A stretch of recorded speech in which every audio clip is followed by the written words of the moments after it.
Welcome to Ear Biscuits, the podcast where two lifelong friends talk about life for a long time. I'm Link. And I'm Rhett. This week at the Round Table of Dim Lighting, we are going through your answers to the question that we posed to you, which was, what's the scariest situation that you've ever been in? So, I mean, you know, it's just that time of the year when spooky. Personally, it's always that time of the year for me.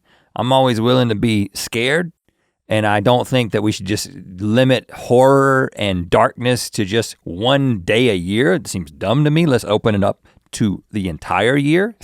And I think that's happening. I think lots of people are like, if you got a horror movie, it doesn't have to come out in the fall anymore. It could come out in January and people are happy. You know what? I'm gonna make you eat your words, I think, by the end of this conversation, because I think we're not just gonna be talking about entertaining, getting scared for the sake of the thrill.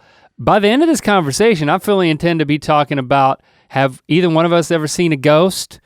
Do we believe friends who claim that they haven't seen a ghost? And is that something that have seen a ghost? And do you really want to experience that type of spooky? Well, goes beyond spooky. I'm not gonna answer that question directly right now, but what I will say is I do find it interesting that you see a what appears to be a very, very dark and broad demarcation between real scary stuff and entertainment. Whereas I see them as being exactly in the same boat. Okay, yeah.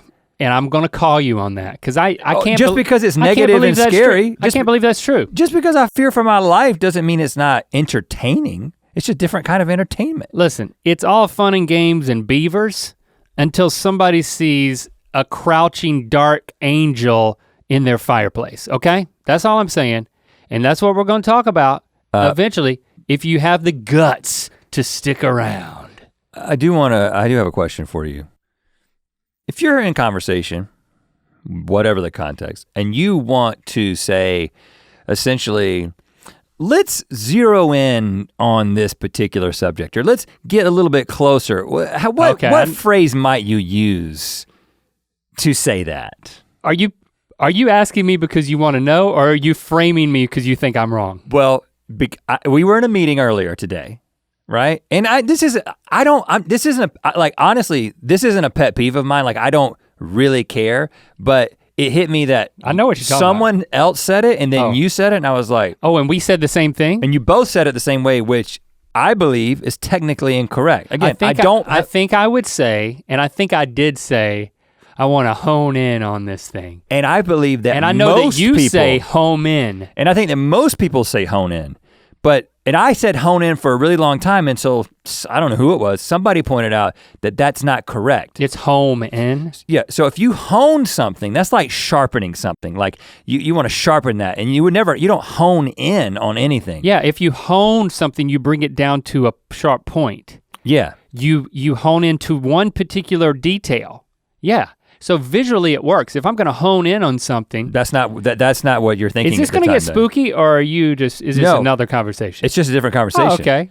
But a home in, like what would that mean? Like homing beacon? A homing pigeon goes to a location. So if you want to home, you home in on something. Now I'm not saying that technically. You only home in on your home, but you can hone in on anything that can come to a point. Well, but is that how you're actually seeing it when you say hone in? Absolutely, that's how I see it. You're saying when you say hone in, I picture you picture something getting sharper? Yeah, and that's you know what? I think I'm wrong, but I think I'm actually in a more defensible position, and it should be changed. Dictionary.com. Who's in charge of this now?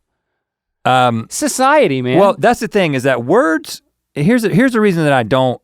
That I wanted to talk about it, but I also don't have strong feelings about it, because words. Because you could be wrong.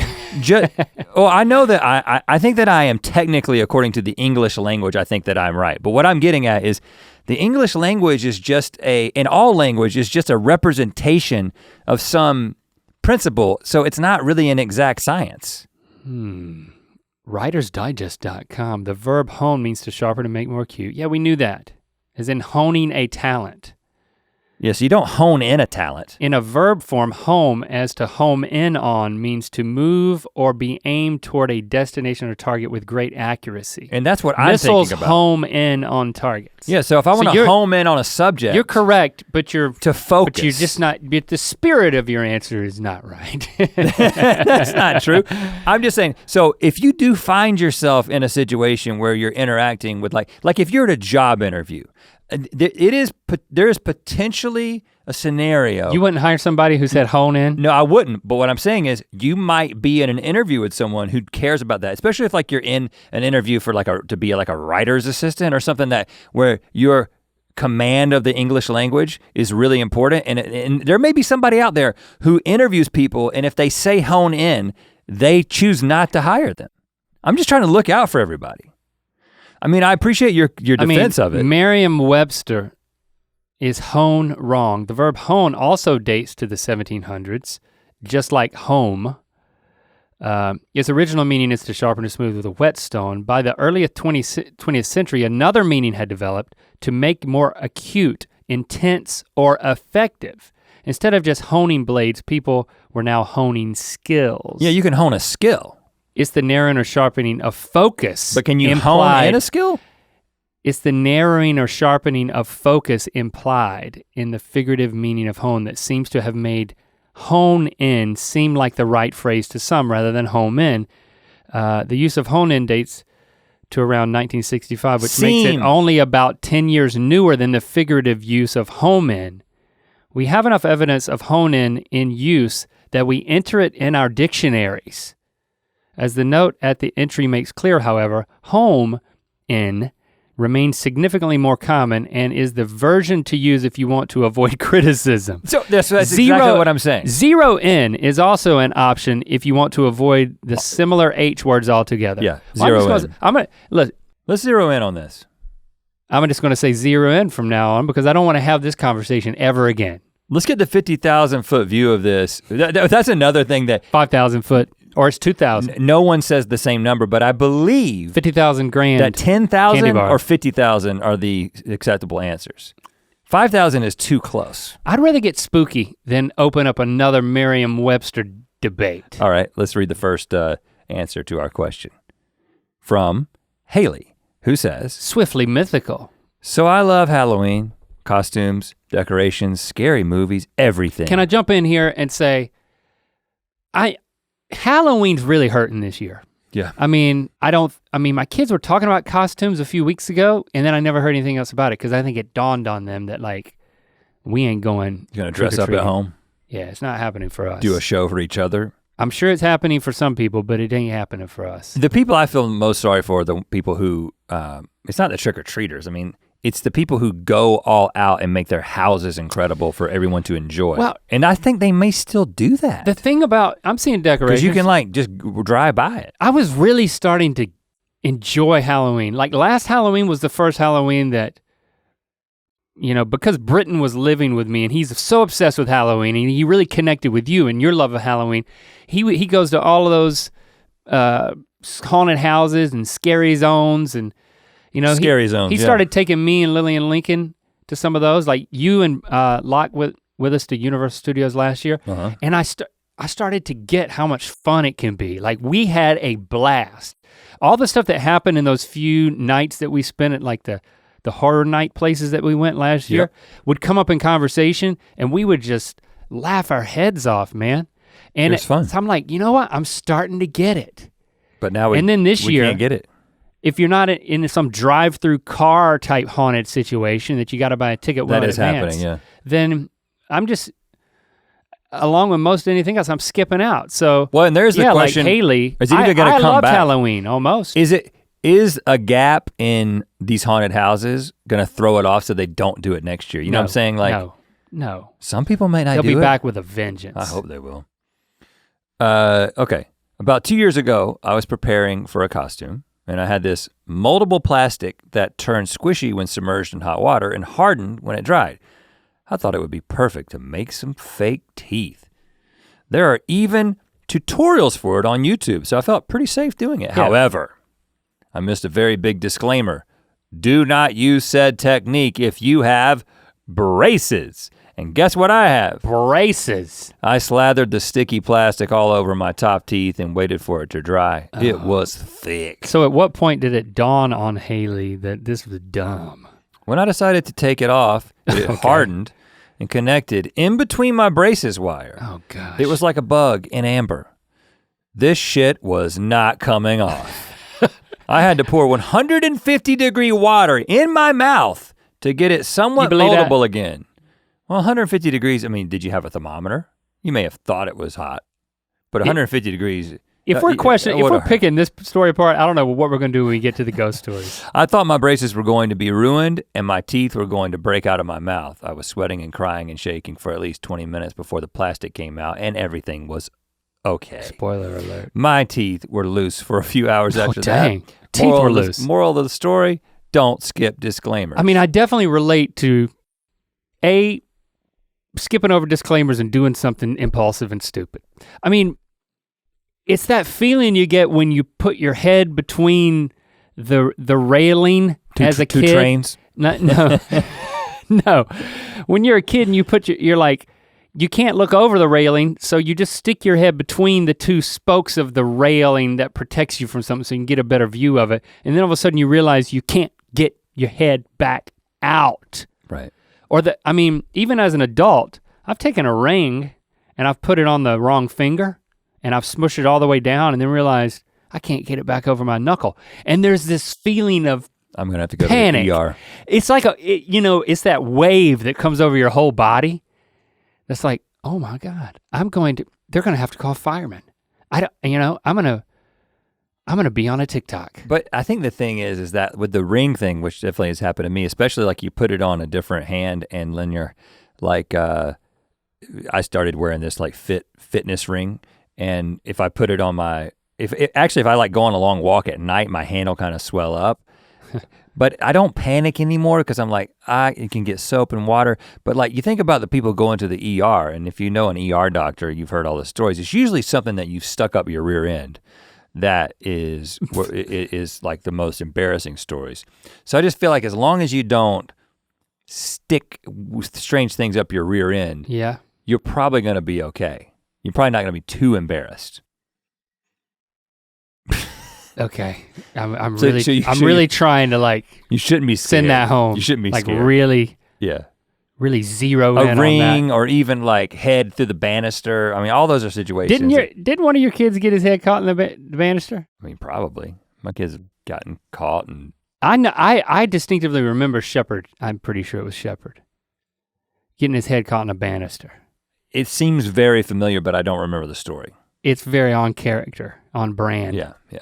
I hate that moment, man. I experienced that moment too much. The wave of stupidity just washing over me. I should not have done that. Yeah, scary. This is that's scary, but it's it's not. There's no demons yet. All right, fine. I got some demons for you. Let's keep going. We got another one, but first we want to encourage you to go to mythical.com. Because that's the place that has all the stuff so you can rep your boys. What you looking for? Don't you have like something you're gonna hold up? Oh yeah, you mean this? You mean this fine hoodie embroidered to perfection? Look at that. I'm gonna put my hand in it so it looks like it's being worn by a ghost. We would be wearing that, but it continues to be unseasonably warm here, and neither of us wanted to put a hoodie on. But maybe where you're at, hoodies are Oh yeah, you need a hoodie. Appropriate at this point. This one's embroidered. 3D embroidery. I've got on the bean shirt. I don't even know if that's still being sold. I know it is being sold, but I don't know if it's sold out. But it's also at mythical.com. There's lots of things at mythical.com. Rep your boys. Think about us when clothing rubs against you. Be all the time, really. All right, next question or next answer. Nicole Bursey tweeted at us. Oh, this is a note that's been tweeted. So buckle in.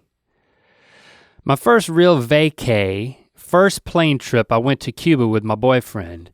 During dinner, out of nowhere, he slumped over on the table and fell to the floor. Oh my God. Dragging the tablecloth and dishes with him. Oh, he made it dramatic. I was sure he was dead. My future flashed before my eyes. I immediately saw myself having to fly home alone and to tell his family. The waiters picked him up and carried him away, me running behind. Some older gentleman said, "Put him down," and threw a pitcher of ice water on his head. And he woke up. It's like a cartoon. He woke up. It turns out he hiccuped and it gave him a weird pain and he just fainted. I had never seen someone faint before. So Nicole, girl, you've never been on a vacation. You've never been on a plane trip. Okay, I can understand that, but you've never seen somebody faint before? She's lived a sheltered life. But even if you have seen someone faint before, this scenario, I would be thinking like choking. I mean, but just like dropping dead, I would be thinking heart attack. Or like aneurysm or something. Yeah, aneurysm. You'd be very scared. But she had never seen someone faint before. Apparently it's a thing in his family. I was up all night waking him up and he's like, "I promise I'm not gonna die. Can you stop waking me up?" So anyway, we've been together for 21 years now. And when my son fainted earlier this year, I didn't think he was dead, so that's progress. Now, it's like a goat. It's like one of those goats. The family has fainting goat genes. I've seen someone faint, and the most memorable fainting experience was when Will Thomas fainted in the front row of chorus when we were like at Lillington. Like we went to the other school, and he like fell in the front row. I wasn't in Christmas that thing. choral ensemble. He was the first of, I think, 3 people. It's an urban legend that multiple people fainted that day, but he fell. He was on the front row and had no one to catch him, so he fell straight down like a stack of brick, just like a tower falling. Like yeah. his nose hit the ground first. He did not catch himself. Yeah, and the fact that other people fainted right after that is what is so crazy. Don't lock your knees. But I fainted 3 times. When you're singing. 3 times in my life that I can remember. The first time was when I got the news about my herniated discs in the doctor's office. I've told that story before. The second time was when I went to get shots in my back for my herniated discs, and they hooked me up to an IV. And usually the blood thing and the IV thing is not a big deal. And I was sitting in a wheelchair because they were wheeling me to the operating room. And they like put this thing in my arm, and I just like went and just fainted. And it was just like I didn't think I was scared. Did they pour cold water on you? Nope, no. And I immediately woke up, and I think again I didn't tell anybody. You didn't tell anybody. No. And then the third time, I just fell asleep for a second. I'm sleepy today. You were present for when we were kind of on like a little mini getaway with some friends. Yeah, we were hanging out with friends. And our wives were there, and I was not feeling well. Yeah, I noticed that you were sitting on the couch for a long time. You're quiet. I was like, man, we're having a good time.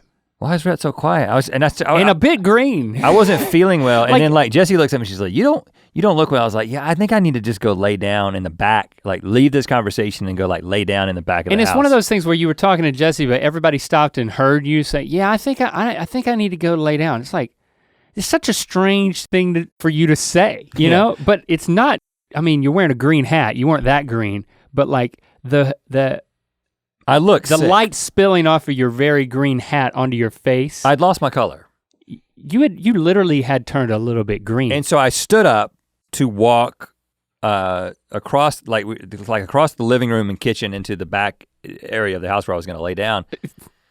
And the next thing I remember, we're all seated. The next thing I remember, you can tell me your perspective in a second, but the next thing I remember is waking up. And when you wake up, like when you've really fainted. Yeah.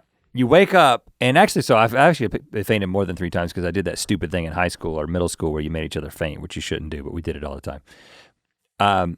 And I just remember you see like a pinpoint of light that slowly gets bigger, and it got a little bit bigger, and the space, which was surrounded by blackness, was filled with your wife's face. Just Christy's face. Yeah, you were having an angelic vision. And I was like, what is happening? And then the circle got a little bit wider, and there was my wife's face. Yeah, and I was like, what? And then it got wider and wider, and then it took me a good while to really get back to. Oh yeah, it did. Like, oh, you fainted, you got up. So what did you see?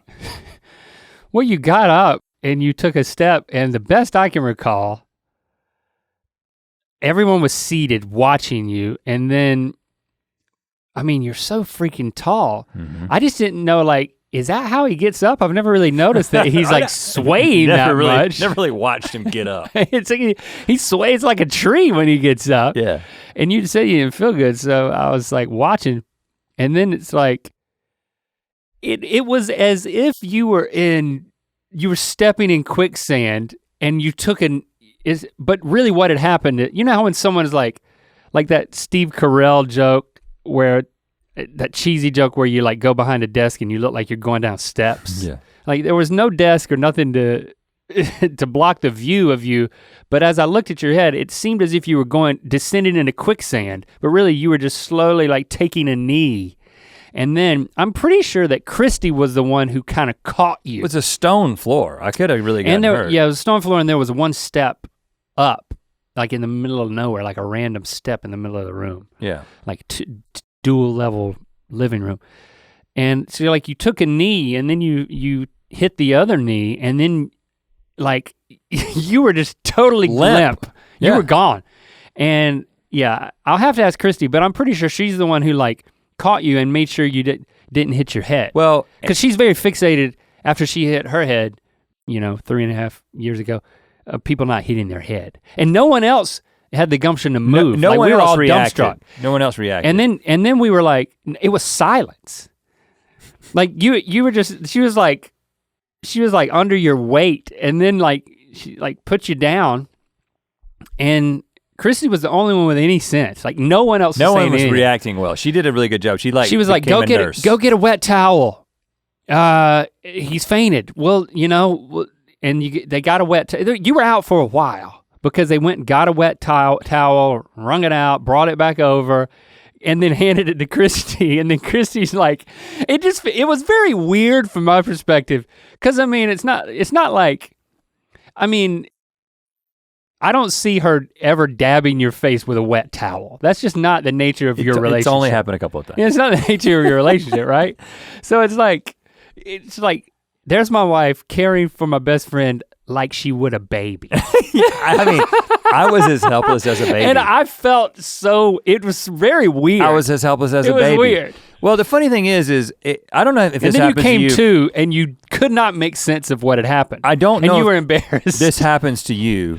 And I don't know if it's my height or some underlying, I'm sure I'm gonna get internet diagnosed, which happens all the time.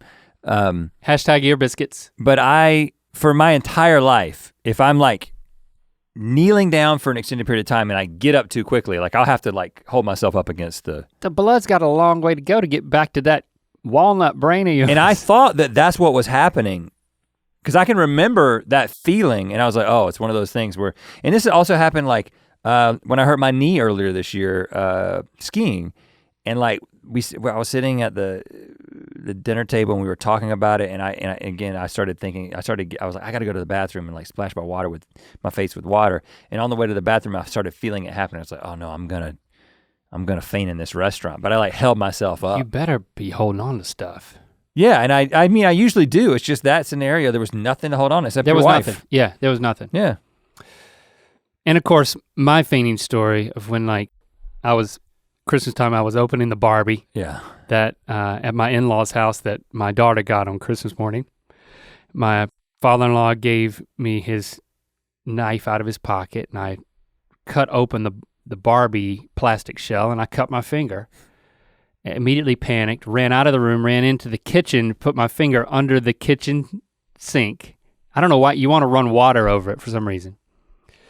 And next thing I knew, the iris was opening up, and all I could see was my father-in-law's face, and I was in his arms. Yeah. And that is not the nature of our relationship either. And I never lived that down. After you faint, you don't have any like immediate energy to be like, I'm sorry. It's just, you're just a baby. You're just like you can't say anything. You just, it's almost like a rebirth. It's like I was reborn. You know? You go through the whole process of like learning to speak again and learning to walk again. But so it is scary. I mean, there's a spooky element to it because you've lost time.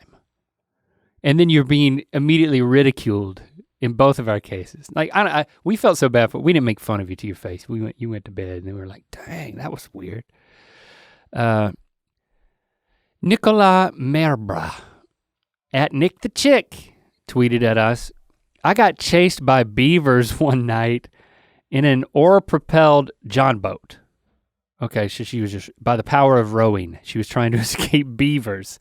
It was pitch black and I had to alternate rowing and shining a flashlight while they randomly popped up and smacked their tails on the water. Darkness plus water plus being chased by an unseen loud creature equals scary. Beavers know the power that they hold. Slapping that I know tail. we got into a little bit of a disagreement at one point about how big beavers are. Beavers are bigger than. What was my position on the beaver? You were like saying beavers were like this tall. Like I remember like you holding your hands. I don't remember. Yeah, I think it was on GMM. Like 14 inches tall. And I was like, beavers can be like 3 feet tall. And you were like, no way. Like I think a beaver without the tail. And again, I'm gonna tell you again. Can be that big. I'm gonna tell you again, you're still talking about a capybara. No, I'm talking, look up beavers. I'm just gonna look up how tall is a big beaver. The average. Well, I wanna know the upper range. How tall is the average beaver? No internet. Let me turn the internet on. 35 to 65 pounds. Heaviest on record is 110 pounds. They are 3 to 4 feet long and stand 1 to 1.5 feet tall. 1 to 1.5 feet tall. That's the average, man. That's the average. Okay. Like so a picture of big beaver. Okay. Big beaver. Can I use your laptop? Big beaver. All right, I'm just searching big beaver. And I'm going to images. Yeah, I mean, you got safe search on. Oh, good God. Yeah, like that This one. guy, okay, so there's a big burly man holding up a beaver by the hind legs. And you see the tail's only that big.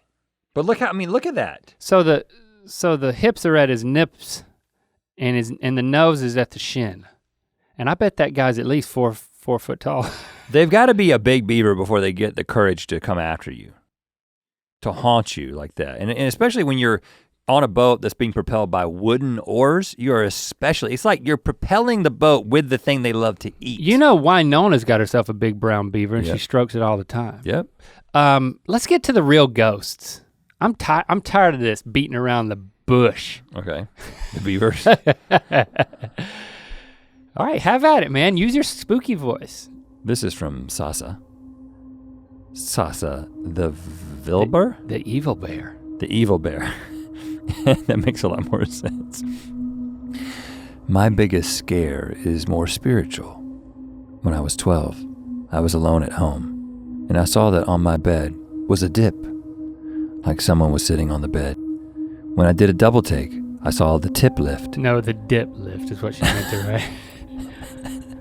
I saw the dip lift, like when someone stands up.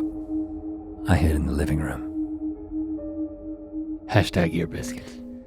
Okay. That's kind of mild. I mean, you Could just be a faulty you mattress. saw a divot in your mattress that then plumpified? At age 12? Yeah, age 12. How reliable are you at age 12? I mean, just talking hormones alone. Like if a 12-year-old reporter came to you, I mean, first of all, does he have a hat? Does it say press on the hat? No one trusts the media anymore anyway, much less a 12-year-old reporter. So 12-year-old reporter comes up and is just I believe the children journalists are our future. Aliens landed in Belarus. You'd be like, okay, prove it, 12-year-old. I think Sasa, I think you gotta be looking for spooky things in order to see something like that. I don't think, because that's not an attention grabbing thing. It's not a cupboard slamming. You know, it's not someone like a possessed person yelling at you that normally loves you. I don't know. I mean, listen. I don't discount it. I just think it's what would you a bit you just nitpicky. did. I think it's a bit bit nitpicky. Oh, and to make it clear, I mean, we're not trying to pick these apart, even though we just did with that one. I'm open to this. I think you have to be looking for something to spook you to see something that detailed. That subtle? Yeah. Well, you don't know how big the dip was. I mean, what if this was a thick ghost? Mm. You know, it depends on how big how much the bed is being deformed. Like if I'm in a certain mindset, anything could scare me. Like when you make me watch the scary movies, and then for the next week or so, as I've said before, I ain't ashamed to say it, I get scared taking out the trash. Mm-hmm. I mean, there's a dark area where the trash can should go. I also get scared, not necessarily taking the trash out. I have to run, I take the trash out and then I kind of run back. But like I told you, when I'm chasing by myself in the woods, I get scared, and it is because of all the things that I put into my mind with horror movies and horror books. But I can't stop though. The thing that happened to me in my camping trip is not something that to a fault, I wasn't ready for something spooky to happen. Yeah, that's been made clear with people's reactions to your story. Of you not going outside when your wife was asked about hot dogs. At Golden Cheesy, William Millard tweeted, spooky voice. When I was 9 or 10, already we don't even remember what age we were. When I was 9 and 10, let's say that, we moved into a funeral home as part of the family business. Oh, snap. I started to have persistent sleep paralysis and saw a figure both in the room when awake and in the elevator in my dreams. Those 2 years were probably the scariest in my life. They stopped after moving. Okay, so. Funeral home, man, at 10 years old? Okay, there's 3 things. It's a funeral home with a freaking elevator in it, and you're living in it. You're living in a freaking funeral home? It's part of the family business. That's wild. Sleep paralysis. I mean, the only thing scarier than sleep paralysis is like surgery paralysis, and I don't even want to talk about that. So, all right, I know they are related. You're afraid of sleep paralysis because you feel like you've had it at times, right? Well, that was an interesting way to put that. You're afraid of sleep paralysis because you feel like you've had it. I didn't say feel, I said because you've had it. No, you said you feel like you've had it. Did I say that? Yes. Okay. I have had it, but I have not had it in probably 10 or 15 years. I had it a lot as a kid, and it slowly wore off in my 20s, and I haven't had it in many years. But a lot of people report seeing. So when you have sleep paralysis, you can see with your eyes are open? Not for me. So okay, for William, saw a figure in the room. Most people when awake, but in sleep paralysis. Most people sense the presence of a figure. Like what happens is your mind wakes up, but your body does not, and so you're fully aware. I'm in my bed, and what happened with me? I would wake up and I would be like, oh no, it's happening again. I can feel myself in my bed. I can feel the position that I'm in, and I can't move. I can't open my eyes. I can't do anything. And so you're faced with a choice. Now you could be like, I'm just gonna lay here and go back to sleep. But for me, I could never do that. I had to commit fully to getting out of it. And so I would like start trying to find a limb to move, and you would be like, and eventually you go like, and then you get out of it. What? That would happen to me pretty often growing up. It's like breaking out of a shell or something? But some people, when they wake up and they're in that state, they will sense the presence. It's very common. There's a name for the person, the ghost. It's like a dark figure that they sense when they're Slender Man? In sleep paralysis. Slender Man may be based on this character, but it's just this dark figure. I've heard many people talk about it. I never saw the dark figure. Sleep paralysis. Common figures. People who experience sleep paralysis have essentially woken up before they've stopped dreaming. It's an incredibly common sleep problem. An estimated 8% of people who experience it regularly ever wake up frozen in the middle of the night. What? See a pitch black figure. Yeah. Okay, here it is. Imagine you're asleep and you suddenly open your eyes. This is kqed.org/science. Your body won't move. If it's just something's holding you down, you hear scratching in the corner of the room, then see a pitch black figure. You think it's just your mind playing tricks until the figure starts moving slowly. It's getting closer. You shut your eyes, but you can hear it shuffling toward you. This is what sleep paralysis is like. No, not for me. Sleep paralysis usually occurs when you're, asleep. Your brain is telling you to go to sleep and to not move because when you walk around in your sleep, that's not good. But some people have a problem with that not turning off. So when they wake up, they still can't move. Oh, gosh. And people who are susceptible to sleep paralysis, if I remember correctly, are more likely to have the surgery paralysis thing happen. Oh my gosh, that is a nightmare. William, I'm sorry that happened to you. Living in a funeral home. Oh my gosh. And then dreaming about the same person. Once you've seen something that freaks you out, dreaming about it, I guess, makes sense. Well, or it could just be. So I told this story on GMM years ago about my wife and I having shared dream. Well, in my dream specifically, and you can go back to the GMM because it was much more fresh and I told it the very next day, but essentially what I dreamed is that I was in this elevator and the elevator opened and there was this little blonde girl who had evil intent of some kind and it was very scary. And I woke up and I started talking to Jessie about it and she had just had a dream at the same time about a little blonde girl. And we kind of just like. And what did I say? And we just sat there in the bed kind of freaking out for a while. Well, at Jade_Jimrg tweeted, me and my family were talking about spooky ghost stuff and I said how I've seen a girl with long hair and a long white nightgown run by my line of vision out of the corner of my eye. And then my whole family starts sharing stories from when they've seen the same ghost with the same descriptions.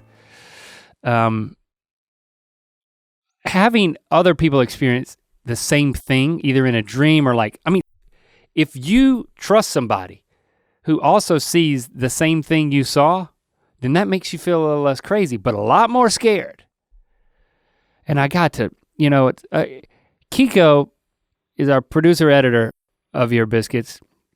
He's sitting behind that glass in the other room right now. He rolled up all these responses that you gave to us, but then he said, and you know what? I actually have a story.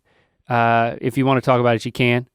And he wrote it down. I'm gonna read it, and then I asked Kiko to get on the mic so that we could ask some follow-up questions because, I've never seen a ghost. I haven't either. I have not been looking, so maybe that's my problem.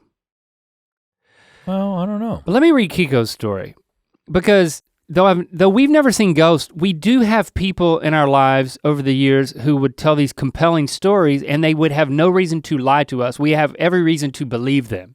Kiko absolutely being one of them. Yeah, someone who, according to their story, they honestly saw something they believe to be supernatural. Here's Kiko's story. Even though Kiko's over there, I'm just gonna read his story since it's here and I'm a control freak. We've established this. Yes. I lived in an old house in Glendale for a few years, almost a decade ago. I was home alone when all of a sudden, out of nowhere, I started feeling ice cold rage for absolutely no reason. If I could describe it, it physically felt like my blood was turning to ice and my body felt like it was about to explode. This is completely abnormal for me because I'm actually a mellow person. Well, we can vouch for that. Yes. Kiko is very true. Is extremely mellow. I decided to go to bed and I was in this weird half awake, half asleep state where I was aware of my friend and then is Maggie, who also works Also here. works at Mythical, yep. So we know both of them. So first of all, it seems like Kiko's describing like a sleep paralysis situation. I was aware of Maggie entering my room at like 3 a.m. because she was staying with me at the time, but I couldn't wake up. Instead, I was dreaming that I was on top of this hill with autumnal leaves. Oh, that's a nice adjective. But something was falling from the sky. When I climbed up to get a closer look, there was an angel descending, but it had black matted hair, a black toga, and black wings with holes punched all over it. I also heard from back in the real world the sound of something running around, but I figured it was my roommate's dog. That's all I remember from the night, but according to my friend, Maggie, I was convulsing violently in my sleep when she entered the room. The convulsions gradually got more and more violent until I slammed the wall with my fist and my body suddenly became still. Can you imagine Maggie And I guess, this? yeah, Maggie's talk about laid back. Maggie's so quiet. So quiet, in fact, that she decided not to wake Kiko up. I was like, oh, he punched the wall, but he's asleep now. It's 3 a.m., I'm gonna leave him be.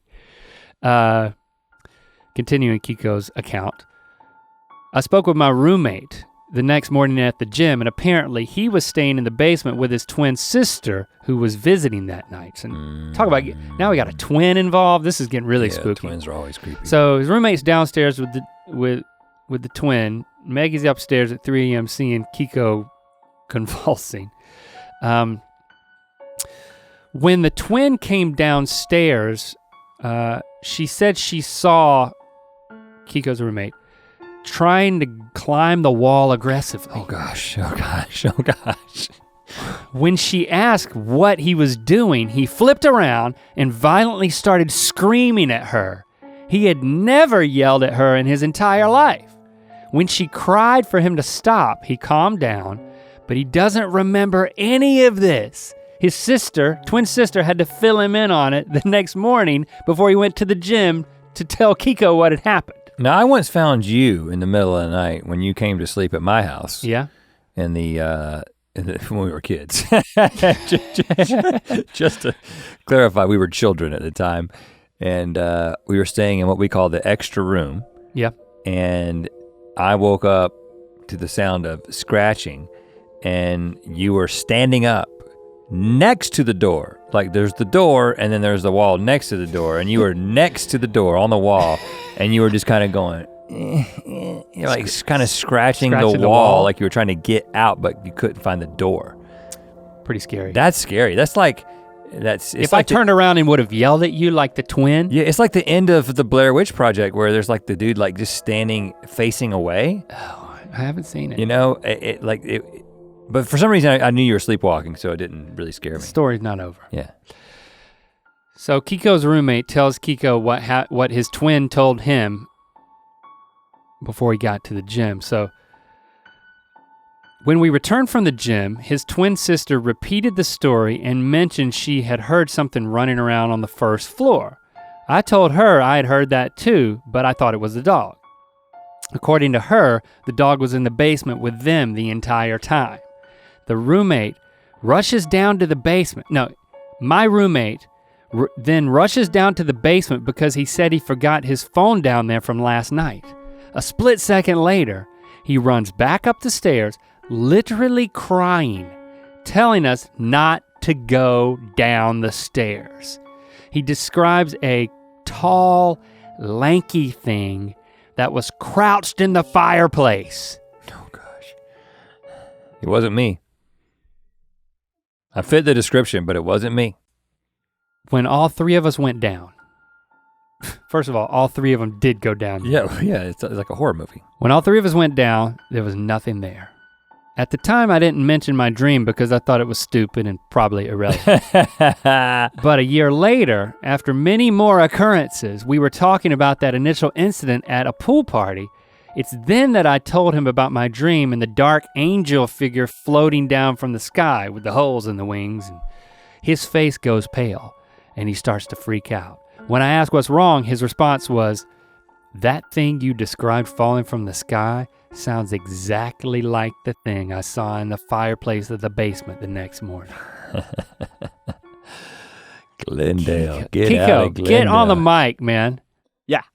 All right. Is this true, man? This is true. Every bit of this, no embellishment. No embellishment, every bit of it to my memory. Now, when you say throughout the years there were many more things that happened, such as my roommate seeing figures and shadows, random objects moving around, doors closing. To top it all off, my roommate seeing a copy of me walking around the house when I was in the living room. Okay, so how long did you stick around? Way longer than we should have. 2 years. So you were convinced that this place was haunted, or what did you come to believe, and then how did you go on living there? Like, what did you practically do? Did you start talking to the demon? So I asked one of my friends who was religious after this stuff happened, the first few incidents, and he was like, "Oh, do you have anything voodoo in your house?"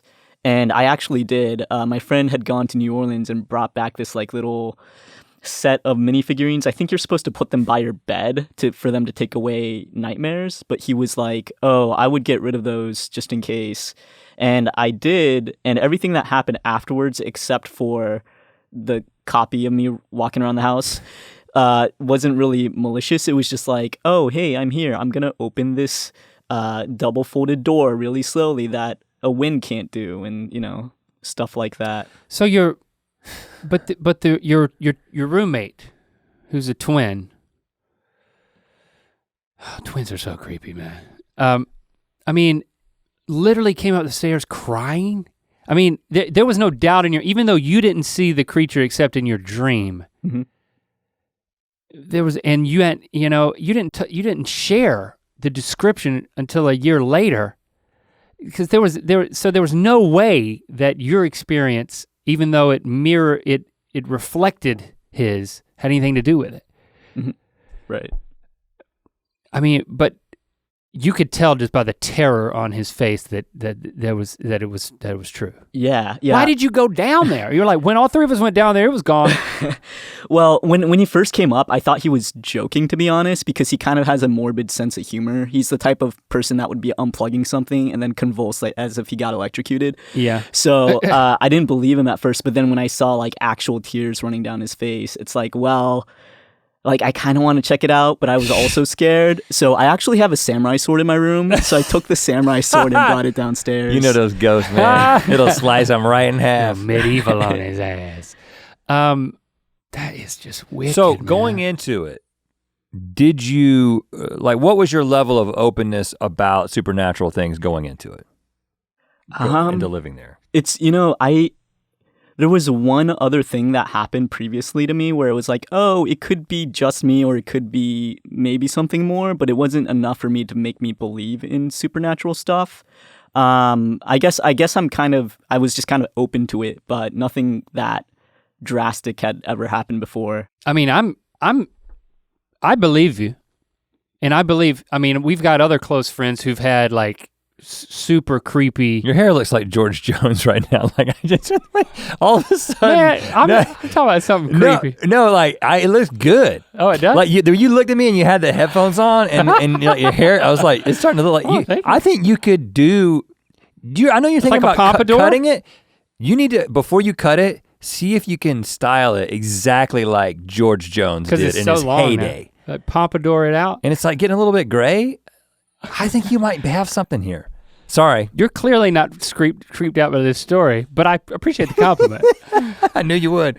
Well, I'm trying to think of a George Jones song to sing. What's the? There's some ones about ghosts. He got some stuff about ghosts. There's one about a picture. Never mind. Anyway, so you think this was a demon? I mean, you were fighting something, and then he was freaking climbing the walls and like yelling. The fact that you had this shared, like, hysterical moment in the middle of the night. Yeah, and also to his twin sister seeing it and then Maggie seeing it, because they would have no reason to make that stuff up. Right, like Maggie seeing you freaking out, and then at the same time, the sister seeing him freaking out downstairs. You were responding, this demon came down, it was shot up by like angels with like a shotgun. Like it had bullet holes riddled through its. Angel buckshot? Yeah, angel buckshot. I can't even say it. You think angels got shotguns? And then it came down your chimney, dude. Yeah. That's what happened. Let's back up a little bit, okay? So I'm just gonna try to imagine a world where I'm just gonna try no to demons. So if you go back to like the way I was raised in like my sort of ideology, belief system, worldview growing up, and that was you can say we were raised. We were raised, yeah.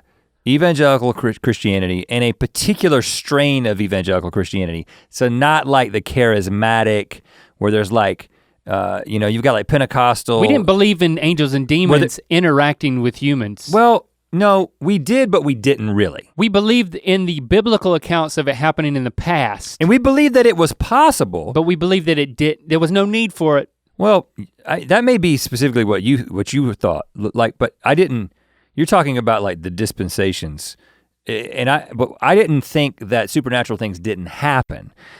And like when I heard like Catholic priests talking about exorcisms or like Pentecostal pastors talking about exorcisms, I was like, this is probably not real. Like even as someone who subscribed to a quote unquote supernatural worldview and believed that these things were real, I just didn't think that they were happening at that frequency and so I didn't find myself getting scared.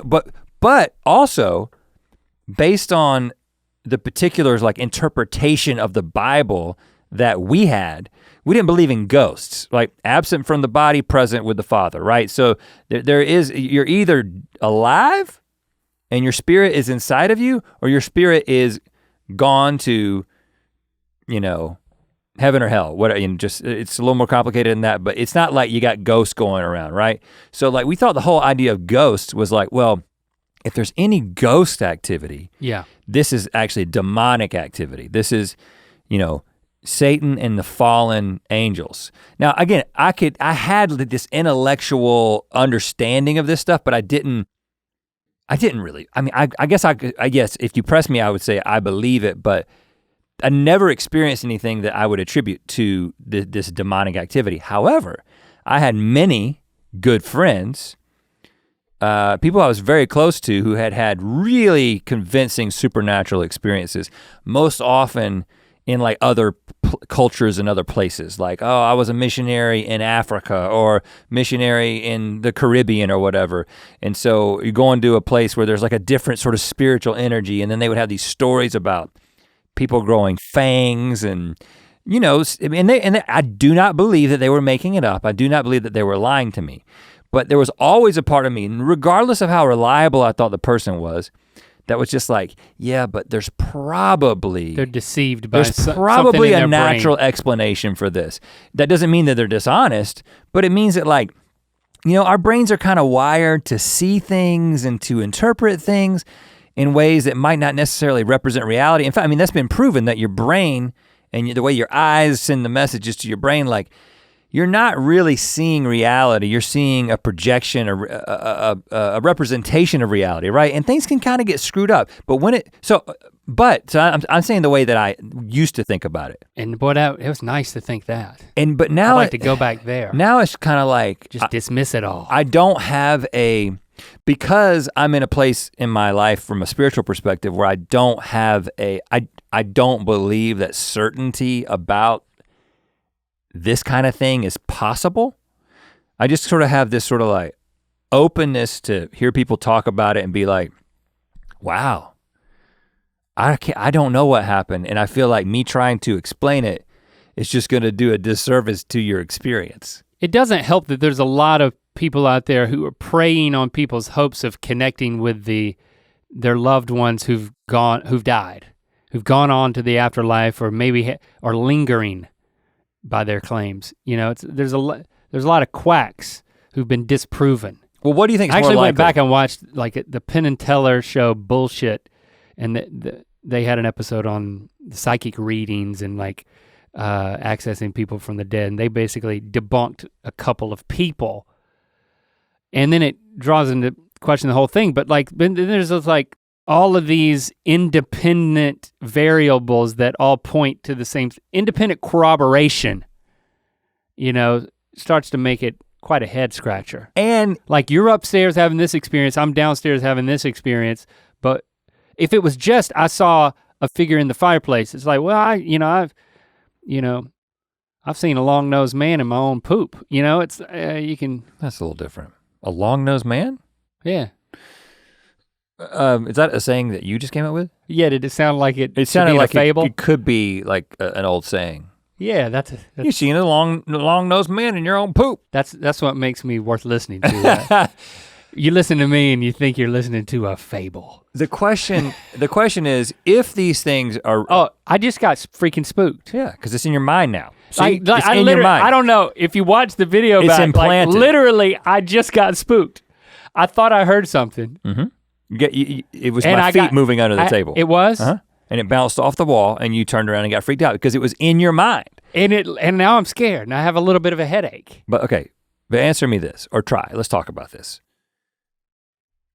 If these, again, it's so interesting to think about because first of all, I don't want to talk about this anymore. If you think about tonight when I'm hold on, just let me finish the thought. If you think about supernatural things, there's a lot of people who have a perspective that, what does that even mean? Supernatural means like beyond natural, right? So it seems like what the implication is that there's something that is beyond the observable world, right? But a non-physical realm. But why does whatever that is and whatever people are experiencing, why is that supernatural? Why isn't it not just the case that it's all natural? It's all within our experience. It's just there's certain things that we don't yet understand and can't yet explain. Like we have not developed the capacity. You go back just a couple of 100 years, go back 100 years. And if I were to tell you that there are literally trillions of little creatures all over you right now, you think I was nuts, right? Yeah. I'd be like, right around your eyes, especially, there's a bunch of crazy little creatures that if I were to draw a picture of what this creature looks like, you would be like, he's a demon, right? But it's just bacteria, right? And now we have the ability to see it. We figured out how to make things really magnified, and we can now see, when I look at you, I don't see anything. I can get as close as I want to your face. I don't see anything. But if I have the right tools to measure it and to observe it, I would be totally freaked out by what's on your face right now. And so my question is it just that we've been experiencing these hints of something that is outside, not of is not outside of the natural world, but it's just outside of our ability to comprehend and understand at the current time? Except in certain instances where they slip up and cross over to our realm. And it is freaky, but again, you go back to pre any discovery, and if I were to tell you these things, it would freak you out, right? So to me, it's a little bit more comforting when I think about it in terms of like I have to put it into some sort of established system or worldview, like this is evil and this is good. These are demons, these are angels, these are ghosts. It's just like, okay, if I'm betting, I'm saying that if I had to bet, I would say yes, there is something that is actually being experienced that is not just limited to some sort of perception issue in someone's mind. Kiko, Rhett said he's having a bet here, but what is your percent confidence that there is, however you would describe it, a supernatural realm, a spiritual realm? Mm-hmm. How percent confident am I? Yeah. After those couple of experiences, those few years, I mean, it's pretty high. Like I would say at least 80%, just because it wasn't just. Okay, so you still got 20%. Yeah. There's still some doubt. There's this, I feel like I'm always gonna have a little bit of doubt, but there's, just because I told the story of me and my roommate, but we actually had up to 9 people living in that house at one time, because it was a 3-story house. Yeah, it's a commune, I get it. And out of those 9 people, at least 7 had something happen to them. And a bunch of those people actually didn't believe in supernatural stuff at all when they first came in. Like they knew our story because we were one of the first ones to move in, but they just didn't really believe it. So yeah, I would say like 80%. If you would have gone downstairs and seen I'm calling it a demon. Do you call it a demon? Sure. I'm not asking you. I just happen to be looking at you. Yeah, demon. Okay. Yeah. If you would have seen it crouched when you went down there, you'd probably be at 100%, right? Yeah, absolutely. Right, because your experience was you saw it in the dream, and then you saw other things like doors. Somebody else saw it in real life the next windows, morning. heard things moving around. Yeah, it was and a couple of roommates saw like a man kind of floating from one room to the next. And Maggie actually had a story where like she was taking a shower in my shower, and the shampoo bottle kind of started swaying all of a sudden, not an earthquake, just randomly one shampoo bottle started swaying. And she ran out and the dog came bursting in and started barking. And she said you could see his eye line going from the bathroom where she was taking a shower to the door that led out of my room. And then he calmed down. And see, Don't dogs bring a shower into this, Kiko. And here's the thing. Damn it, I take a shower every day pretty much. Dogs, yeah, but you have a window in your shower. That's not, Oh, thank that God. seems not freaky. It's an exit. Like For dogs and little children, right? Before you develop this like full consciousness, which is actually you kind of are turning some parts of your consciousness off. Okay. You have the ability, potentially, I'm just kind of going out on a limb here, right? This is what some people would say. They have the ability because they haven't yet decided to tune certain things out in the way that adults have. They have the ability to perceive it. They've got the instrumentation, young kids and dogs. Young kids and animals, they can see this stuff, man. But, okay, what about the people Clearly I have a bias because I'm afraid. You're saying cool you with don't want it to be real because it freaks you out. Right. I'm just legitimately asking the question like, okay, what if this stuff is real and we find ways to like categorize it and we find ways to explain it. What about the people who, because everyone who's like dedicated their lives to being like, I'm gonna go out and I'm gonna try to find scientific evidence of this stuff, right? I mean, sure, you've got your like ghost people who have like the weird like little meter that's like measuring stuff. I can't believe that there's any sort of I wouldn't think that there would actually be like an electromagnetic signature for spiritual activity. It feels like you're going into a situation and you're trying to like smell something that you could only feel. You know what I mean? Like you're using the wrong faculties to detect something. I don't know. That's just my guess. How would we know though?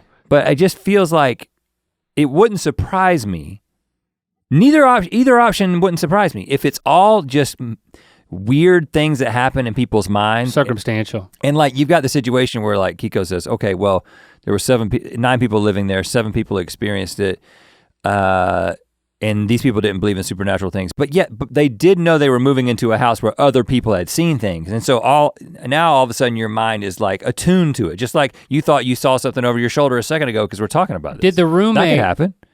Who was dreaming and climbing up the wall and yelling at his twin sister, did he describe his dream? Does his dream have anything to do with this demon? No, he actually doesn't remember anything. Hmm. Yeah, his sister just filled him in on everything, but yeah, he doesn't remember dreaming about anything at all. That's powerful. Okay, well here's another question Kiko, you're for you. fired. You can't be around anymore. I know you want to move on because I could tell you're scared. Yeah, but I'm gonna make you stick with this. We're gonna have to find a new Kiko. If you said you didn't want this to be true, right? And I understand that. I don't really have a position, I don't think. I just want to know if it's true. But let's just say that you experience something like maybe like, okay, me and you go on a camping trip and it gets dark and then we light the fire and all of a sudden like you're kind of having a conversation with me and then the next thing you know, I just literally start floating in the air and I float above you. And then I start going in circles around you. And then when I open my mouth. What's your tongue like? Forked. It's a forked tongue. Oh. I start speaking in a different language. It sounds like it might be Latin, but you don't know. You didn't take Latin, neither did I. So, but you're like, he certainly sounds like he's speaking Latin. Some English words are from Latin. Yeah, I can discover a few root words. And so maybe there's some meaning in it. And then I go and I like get into the fire and I like put my face into the fire and my flesh melts off of my face and it's just my skeleton. Keep in mind, I'm still speaking in Latin. And then I reach down and I pick the pieces of melted flesh out of the fire and I put them back on my face and like a puzzle, still speaking Latin. It all comes together. I float back, sit down in my camp chair, my REI fold out camp chair. And then all of a sudden, I go completely back to normal. So that would be difficult to like deny, right? Well, if that exact scenario happened. Now what would happen in your worldview would be affected in what way? Well, if that were to happen. Christy would know what to do. No, go get a wet rag. So I want you to seriously answer the question. Like what would you That would change everything. What would you, it would? Well, no, it wouldn't change everything. Well, now, I would believe what? I would believe that, I believe it all, man. I'd believe it all. But what does that mean? That I would be afraid to go camping again. I mean, you revel in like, it's entertaining for you to be scared. But like, this is getting too real for me. No, but that's not, I know that it scares you.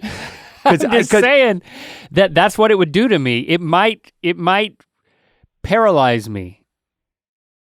Socially, emotionally, it would be trauma. But would you think it was like a message from God? That that you've strayed? No. That your best friend is being is being led by a demon. Now, if you had a message in English that I could understand, that would be something to reckon with.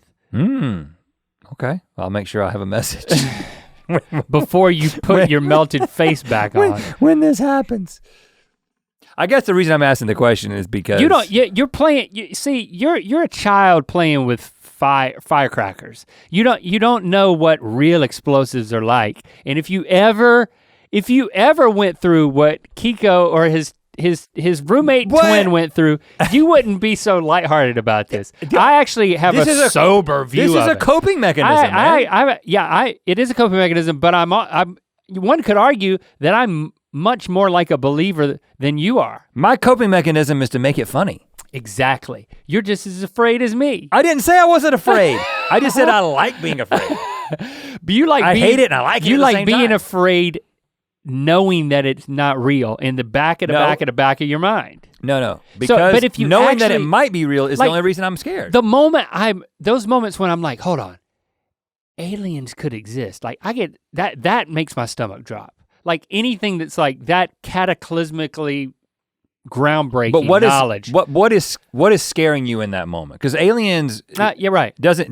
Honestly, demon stuff. That's why I said aliens. Scares me. Don't like those movies. I do like those movies. I love them and I hate them at the same time. And the reason I hate them is because I can easily buy into it, right? There's lots of people who watch that stuff and they're like, I know this isn't real, but like, I don't want to. But you're simulating something that if it was really happening, I think it might damage you. I think it would damage you. Well, that's not, the question I'm interested in is what I would think after it, right? I'm just saying it's like, I don't know. Plenty of people believe, and they actually seem fine, actually. You know, Kiko's 80%, he's pretty cool. That's not what I'm. He's healthy. I'm not saying either way would be good or bad. I'm trying to answer your question. I'm just trying to figure out what I would think, because there was a time at which if I saw something. I'm saying there's plenty of people who do believe that. Let's look at what they think. And it's like, that actually gives me hope that like. Well, they believe all kinds of different things. Yeah, I mean, I guess is what I'm saying. Because some people would file it, some people experience something and they have to file it into a pre-existing ideology, all right? And there's a big portion of my life, especially like as I was kind of coming out of Christianity, whereas if I experienced something definitively supernatural, it would have been the tipping point to thrust me back into traditional Christian faith. Now, if I experience something like that, I think that the conclusion I would come to is, oh, that stuff happens. I don't know exactly what it means, but I wouldn't necessarily be like, oh, I need to orient it into a belief system. You know what I'm saying? Like I don't feel that, I don't know. That's why I was asking the question.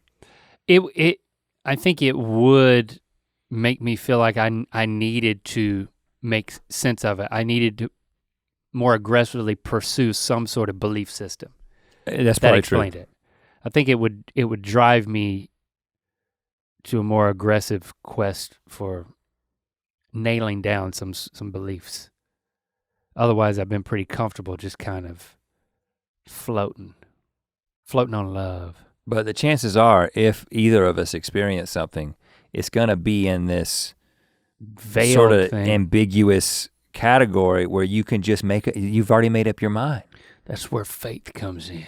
Because you could experience something and like, you could take it at face value, or you could just write it off and say that was only in my mind. And you probably have made the decision before the experience. Right? Or the decision was made for you by the one that possesses you, which we call fate, but others call demons. I don't know.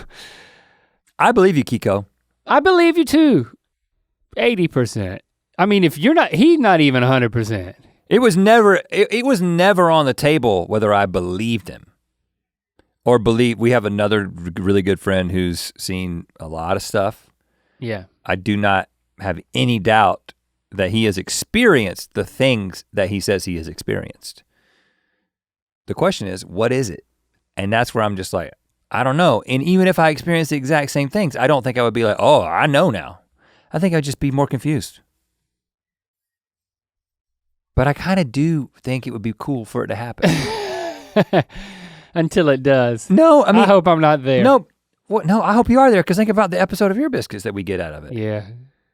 If we're both there. That will be a redemptive quality to the experience. I mean, like, you know how Britain goes off and he doesn't just go to haunted houses. Like, Britain goes to the historically haunted places, like the most haunted places back when you could travel. He would go to these places, spend the night at a place that had a reputation for being haunted. Like, he's trying to get to the bottom of it. And I really like that. I really respect that. Like, I would love. I don't think he's investigating. I think he's in it for the thrill. The thrill of it, yeah. And I'm saying that I totally get that. Like, it's thrilling. I understand that until. You're saying until it happens, at that point, I'd be like, oh, this was a mistake? Is that what you think would happen? Yes.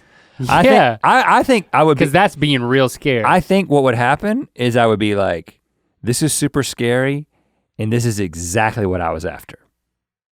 Like when you got really scared in the haunted mazes, you would applaud like an old man?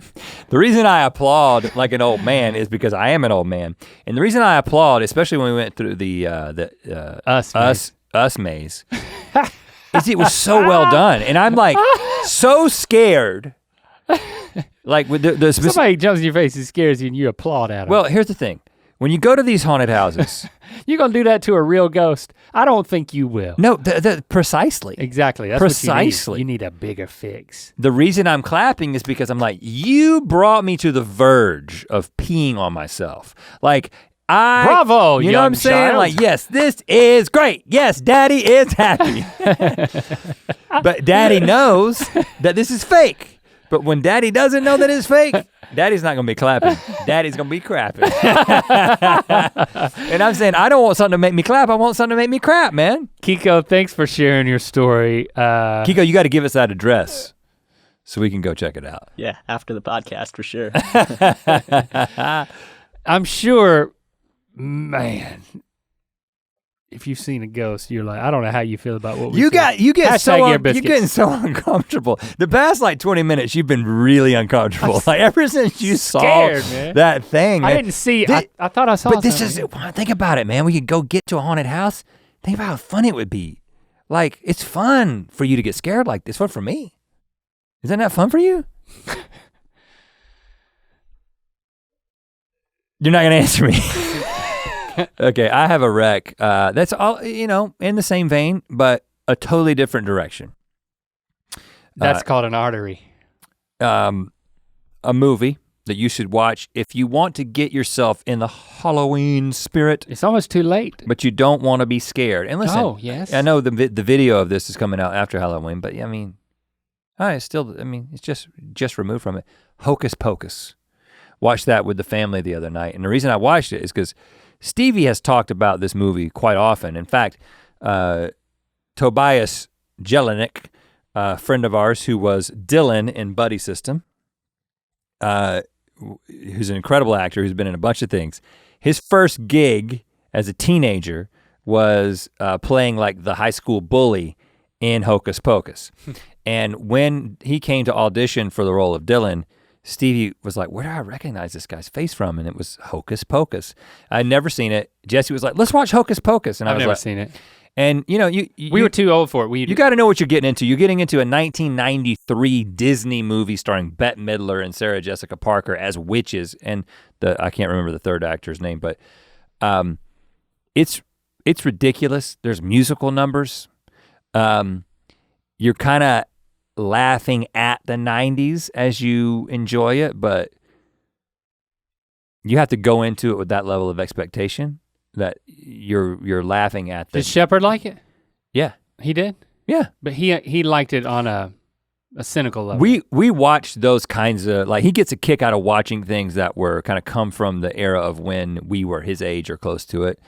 So you go in with that kind of expectation, not like this is some like classic movie that's gonna hold up. I mean, it's like 37% on Rotten Tomatoes. It's not, you know, a critically acclaimed movie. He's 12 years old. Does he have his press credentials? Oh, yeah, he could be a reporter. Yeah, I'll send him to, I'm gonna send Shepard to this address in Glendale with a notepad, have him do a little report for us. A hat with a press card in it. Hocus Pocus, watch it. Hashtag Ear Biscuits. We'll talk at you next week. To watch more Ear Biscuits, click on the playlist on the right. To watch the previous episode of Ear Biscuits, click on the playlist to the left. And don't forget to click on the circular icon to subscribe. If you prefer to listen to this podcast, it's available on all your favorite podcast platforms. Thanks for being your mythical best.